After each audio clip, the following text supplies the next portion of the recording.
Praise the lord. ప్రభునందు పిల్లారా, బాగున్నారా? దేవుని యొక్క ఉన్నతమైన కృప కలిగిన నామం బట్టి మీ అందరికీ శుభవందనాలు తెలియజేస్తున్నాను. మనము సిలువలో ప్రభు పలికిన 7 మాటలను గురించి ధ్యానం చేస్తూ వస్తున్నాం. ఒక్కొక్క రోజు ఒక్కొక్క మాటను బట్టి ప్రభు మనతో మాట్లాడుతున్నారు. మొదటి మాటలో ప్రభు మాట్లాడిన మాట ఏంటంటే, ఇదిగో తండ్రి, వీరేం చేయుచున్నారో వీరి ఎరుగురు గనుక వీరిని క్షమించు.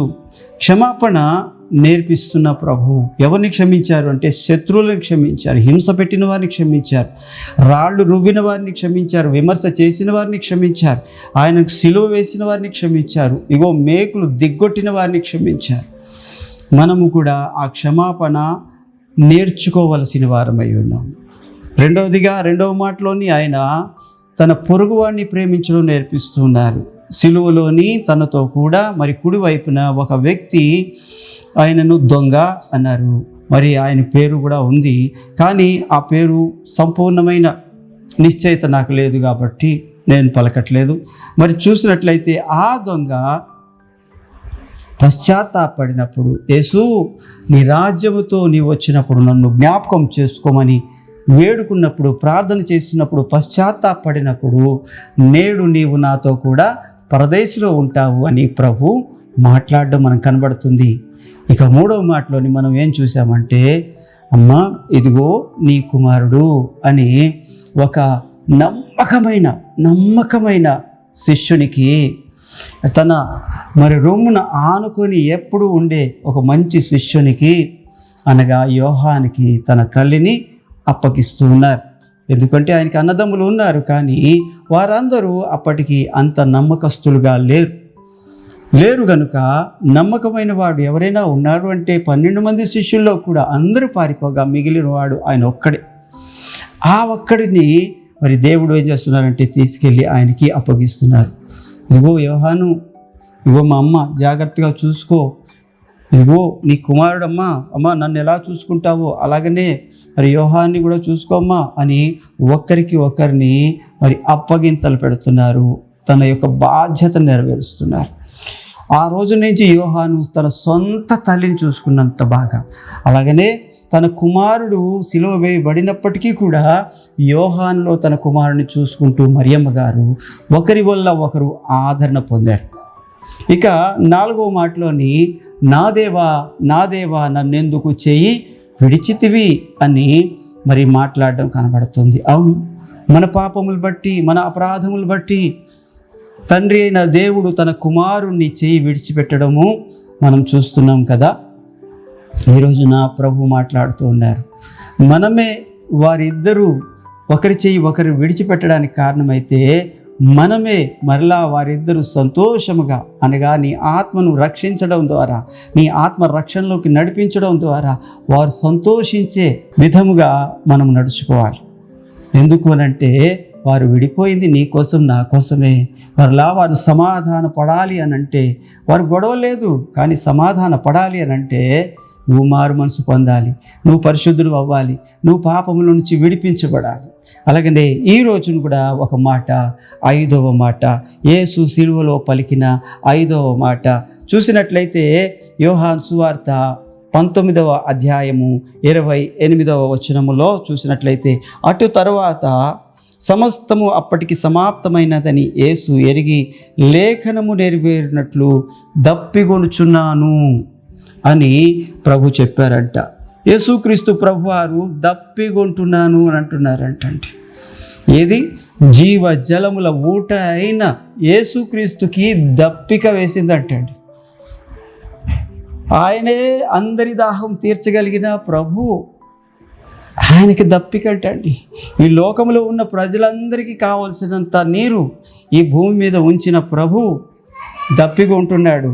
ఏమంటున్నారంటే ఇక్కడ యేసు మరి లేఖనము నెరవేరినట్లు దప్పిగొనుచున్నాను అంటున్నారు. అవును, ఆయన గత దినము అనగా ఆ శుక్రవారానికి ముందు రోజు గురువారం నాడు మరి సాయంత్రం పూట ఆయనను మరి రాణివారు పట్టుకున్నారు. ఆ యొక్క ప్రార్థన దగ్గర ప్రార్థన చేస్తూ ఉంటుండగా మరి యూదా ఇస్కరియోతు మరి తనతో కూడా కొంతమంది రాణు వారిని, పరిసయ్యులను, మరి ప్రధాన యాజకులను మరి కొంతమందిని తీసుకుని వచ్చి ఆయనను 30 వెండి నాణ్యములకు వారికి అప్పగించేశాడు.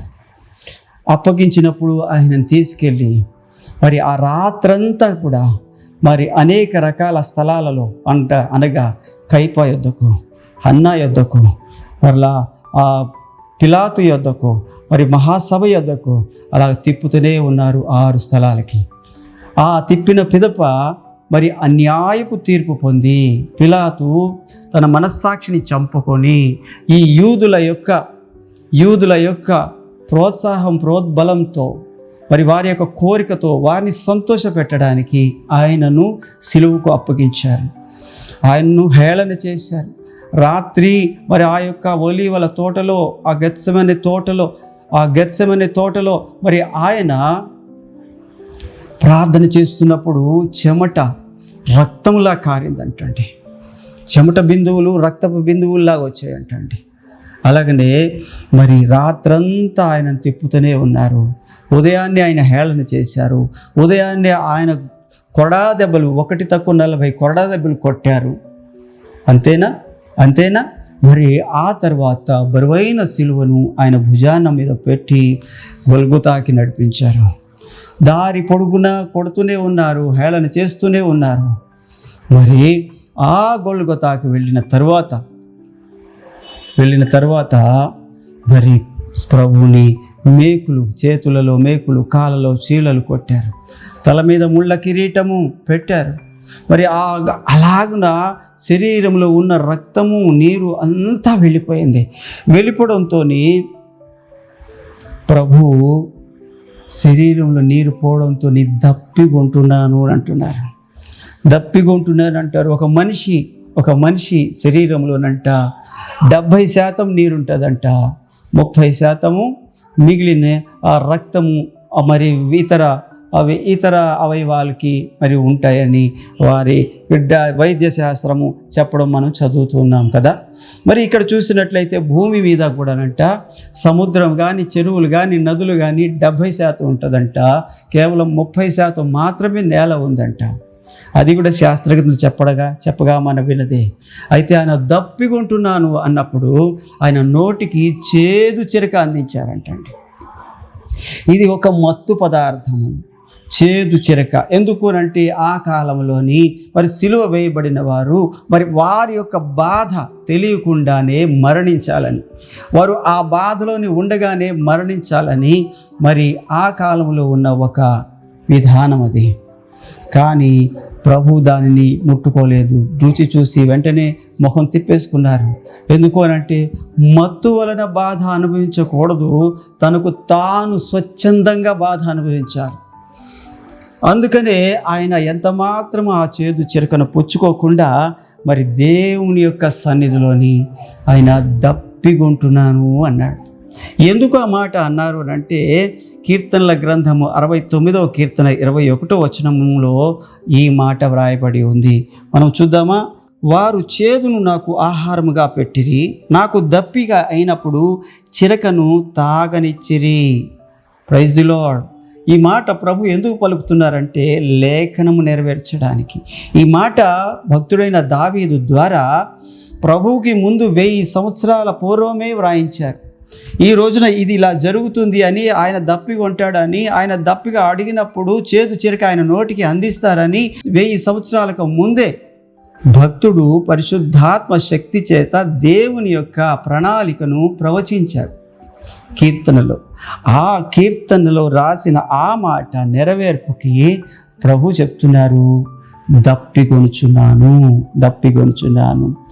ఈ దప్పిగొంటున్న ప్రభువే మరి 40 సంవత్సరాలు ఇశ్రాయేలుని మరి అరణ్యములో వారి దాహము తీర్చడానికి వెంబడించిన బండగా ఉన్నాడని మరి భక్తుడైన అపోస్తుడైన పౌలు మరి 1 కొరింథీ పత్రిక 10వ అధ్యాయంలో 4వ వచనంలో అంటాడు, ఆ బండ క్రీస్తే. ఇదిగో మోషేతో చెప్పాడు, అయ్యా నీళ్లు లేక జనం అల్లాడిపోతున్నారు, ఏం చేయమంటారయ్యా అని అంటే, ఇదిగో నేను నీకు చెప్పిన ఒక బండ దగ్గరికి వెళ్ళు, ఆ బండ మరి కొడితే ఆ బండ నీకు నీళ్ళు ఇస్తుంది. బండలో నుంచి నీళ్లు వచ్చాయి. సమృద్ధిగా వచ్చాయి. వారి ఇష్టం వచ్చినంతగా తాగి సంతృప్తి పొందినంత నీరు దేవుడు ప్రవాహంగా ఇచ్చాడు. అలాంటి ప్రవాహ జలం ఎందులో నుంచి వచ్చిందంటే ఒక బండలో నుంచి వచ్చిందంట. ఆ బండ ఎవరు అంటే క్రీస్తే అని మరి పౌలు గారు అంటున్నారు. ఈ రోజున ఆయనే ఒక బండ, ఆయనలోనే ప్రవాహం ఉంది, ఆయనలోనే జీవజలం ఉంది, ఆయనే అందరి దాహం తీర్చేవాడు. మరి అలాంటి వ్యక్తి, అలాంటి దేవుడు మరి దప్పికొంటున్నాడు. ఇదిగో ఇస్మాయిలు మరి దప్పికొంటే అప్పుడు మరి హాగరు ఇక ఆయన మరణాన్ని చూడలేను అంటే దేవుడు అక్కడే ఒక నీటి ఊటను పుట్టించి ఆ యొక్క బాలుడి యొక్క దాహాన్ని తీర్చడం మనం చూస్తున్నాం కదా. అలాగనే మరి చూసినట్లయితే సంసోన్కి కూడా దాహం వేసిందంట. సంసోను కూడా దాహం కొనినప్పుడు సంసోను దాహం లేహీలో మరి ఆ యొక్క చీల్చి మరి నేలను చీల్చి మరి ఆయనకు సమృద్ధిగా దేవుడు నీరు ఇచ్చాడంట. ఈ రోజున దేవుడు నీతో నాతో మాట్లాడుతున్న మాట ఏంటంటే, మనుషుల దాహం తీర్చినవాడు, ప్రతి విధమైన దాహము మరి తీర్చిన దేవుడు. ఆయనకు దాహం వేసినప్పుడు నీళ్లు లేవు. ఎందుకు లేవు అంటే లేఖనం నెరవేరుతుంది. మన కోసమే ఆయన దప్పికొంటున్నాడు. ఇక ఇది మనుషుల దాహం అయితే, ఇక ఆత్మ సంబంధమైన దాహం చూడండి. ఆయన సమరయ స్త్రీ దగ్గరికి వెళ్ళి అంటున్నాడు. సమరయ స్త్రీ దగ్గర ప్రభు మాట్లాడుతున్న మాట ఏంటంటే, అందుకు యేసు, ఈ నీళ్లు త్రాగువాడు మరలా దప్పికొనును, నేనిచ్చు నీళ్లు త్రాగువాడు ఎప్పటికీ దప్పికొనడు, నేనిచ్చు నీళ్లు నిత్య జీవమునకై వానిలో ఊరెడి నీటి బుగ్గగా ఉండునని ఆమెతో చెప్పాను. ఇదిగో అమ్మా, నువ్వు నీళ్ల కోసం ఇక్కడికి వచ్చావు కదా, ఈ బావిలోని నీళ్లు తోడుకోవడానికి వచ్చావు కదా, ఈ నీళ్లు తాగితే మళ్ళీ కాసేపటికి దాహం వేస్తుంది. ఇగో ఈ నీళ్లు ఎన్నిసార్లు తాగినా మరలా దాహం వేస్తూనే ఉంటుంది. అయితే నేనిచ్చు నీళ్లు ఇగో నిత్య జీవమునకై వానిలో ఊరేడి నీటి బుగ్గగా ఉండునని ఆమెతో చెప్పాను. అవును, ఈ లోకపు దాహం ఎప్పటికీ తీరదు. కొంతమందికి ధనదాహము, కొంతమందికి కీర్తి దాహము, కొంతమందికి అధికార దాహము, ఇలాగా రకరకాల దాహాలు ఉన్నాయి. అది ఎంత ఉన్నా సరే తీరదు ఆశ. ఇంకా కావాలి. కానీ నేనిచ్చే నీళ్లు తాగితే అదిగో నేనిచ్చే నీళ్లు తాగువాడు ఎప్పుడు నువ్వు దప్పికొనడు, నేనిచ్చు నీళ్లు నిత్య జీవమునకై వానిలో ఊరేడి నీటి బుగ్గగా ఉండును. వానిలో నుంచే నీరు మొదలవుతుందంట, వానిలో నుంచే వాక్యం మొదలవుతుంది, వానిలో నుంచే ఆరాధన మొదలవుతుంది, వానిలో నుంచే దేవుని స్తుతి మొదలవుతుంది. ఎప్పుడు ఆనందంగా ఉంటాడు, ఎప్పుడు నీరు వస్తూనే ఉంటుంది. అనేకుల దాహం తీర్చడానికి వాడినే ఒక నీటి బుగ్గగా చేస్తాడు దేవుడు. అలాంటి దేవుడు అంటున్నాడు దప్పికొంటున్నాను. అందుకనే చూడండి, ఇదే యోహాను సువార్త 7వ అధ్యాయంలో 37వ వచనంలో ప్రభు మాట్లాడుతున్నారు. ఆ పండగలో మహాదినమైన అంత్యదినమున యేసు నిలిచి, ఎవడైనను దప్పిక గొన్ని ఎడల నా యొద్దకు వచ్చి దప్పిక తీర్చుకొనవలెను, నా యొద్దకు వచ్చి దప్పిక తీర్చుకొనవలెను. ప్రభు పిలుస్తున్నారు. ఇదిగో లోకంలోని పరిగెత్తావు, ఎక్కడ నీళ్లు దొరుకుతాయని వెతుకుతున్నావు. ఇగో అన్ని ఎండమావులే, నిజమైన నీళ్లు కావు. దగ్గరగా వెళ్తే అది నీళ్లు లేని ఎండిపోయిన స్థలం. అది దూరంగా చూస్తే నీళ్ళలా కనబడుతున్నాయి.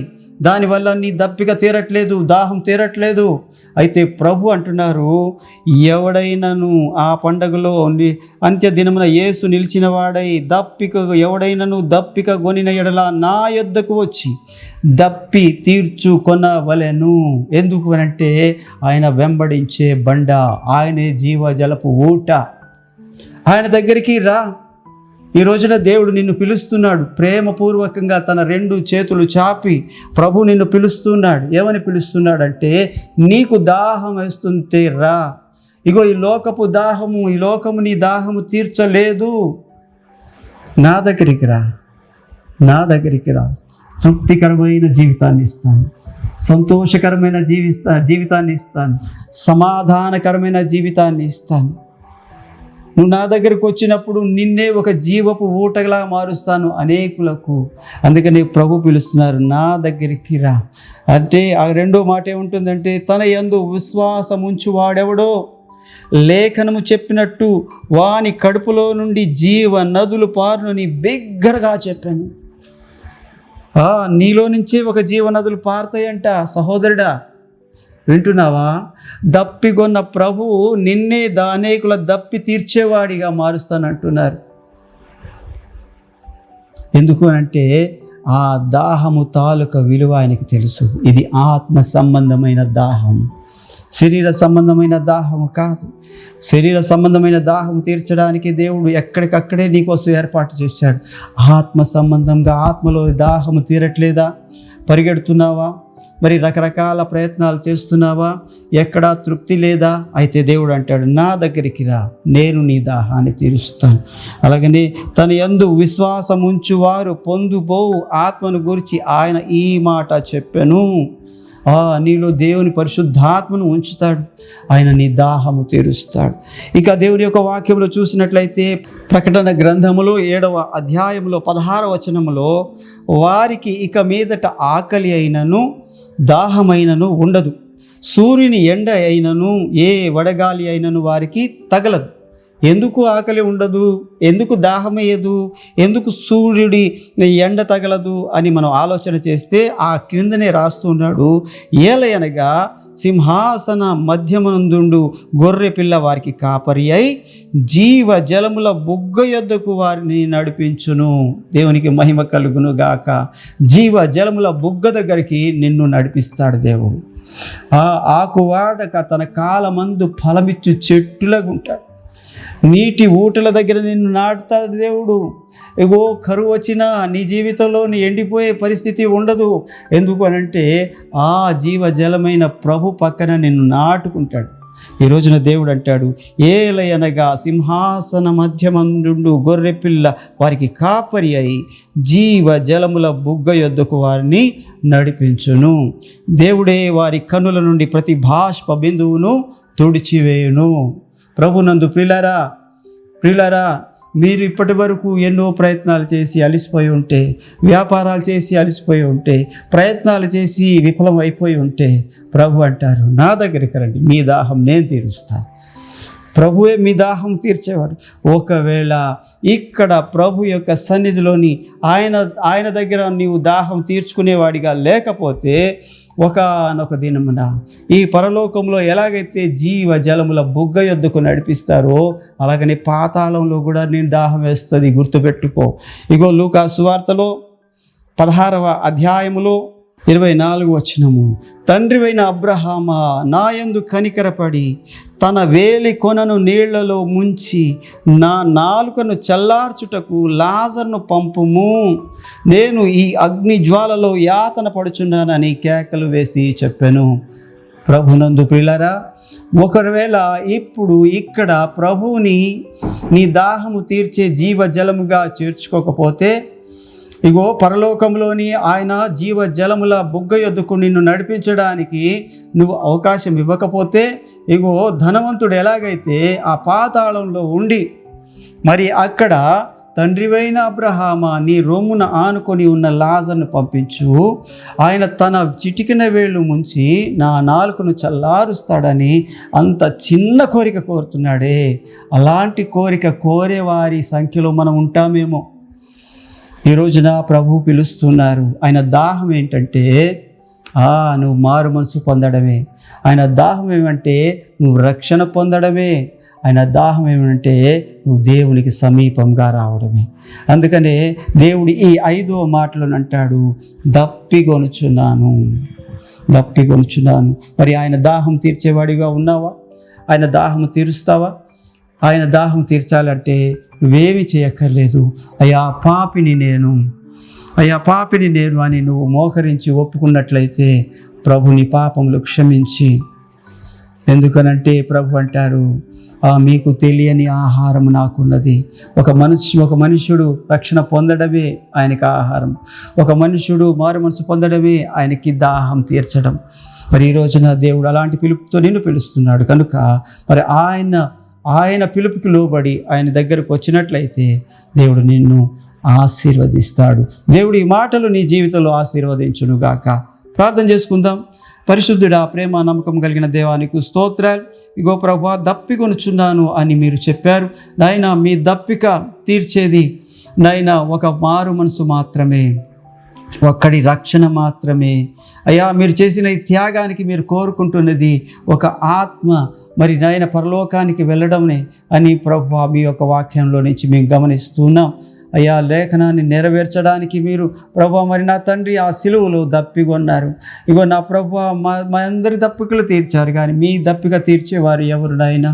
ఇగో ప్రభువా, ఎవరైతే నాయనా మరి మీలోని ప్రభువా నైనా మీ దగ్గరికి వచ్చి నాయన ఎవరైనా దప్పికుంటే నా దగ్గరికి రమ్మన్న నీ పిలుపును అందుకొని వస్తారో వారిని బట్టి మీ దప్పిక కూడా తీరుతుందని దేవుని లేఖనం నుంచి మీరు తెలుసుకుంటుండగా, మరి అలాంటి ప్రయత్నము ఈ వాక్యం వింటున్న వారిలోని కొందరైనా చేయాలని ప్రభువా ప్రార్థిస్తుంటుండగా వారిని దర్శించి దీవించమని యేసు నామములో అడుగుతున్నాను తండ్రి, ఆమేన్. ప్రైజ్ ది లార్డ్ అండి. ఈ సమయంలో ప్రియులారా, చక్కగా వాక్యాన్ని వీక్షించిన మిమ్మల్ని దేవుడు ఆశీర్వదించునుగాక. మరి యొక్క సమయంలో ఈ కృపావార్త ఛానల్ని సబ్స్క్రైబ్ చేయండి, లైక్ చేయండి, షేర్ చేయండి. అలాగనే మా కోసం ప్రార్థన చేయండి. మీకోసం మేము కూడా ప్రార్థన చేస్తున్నాం. దేవుడు మిమ్మల్ని నిండాలుగా దీవించునుగాక. Praise the lord.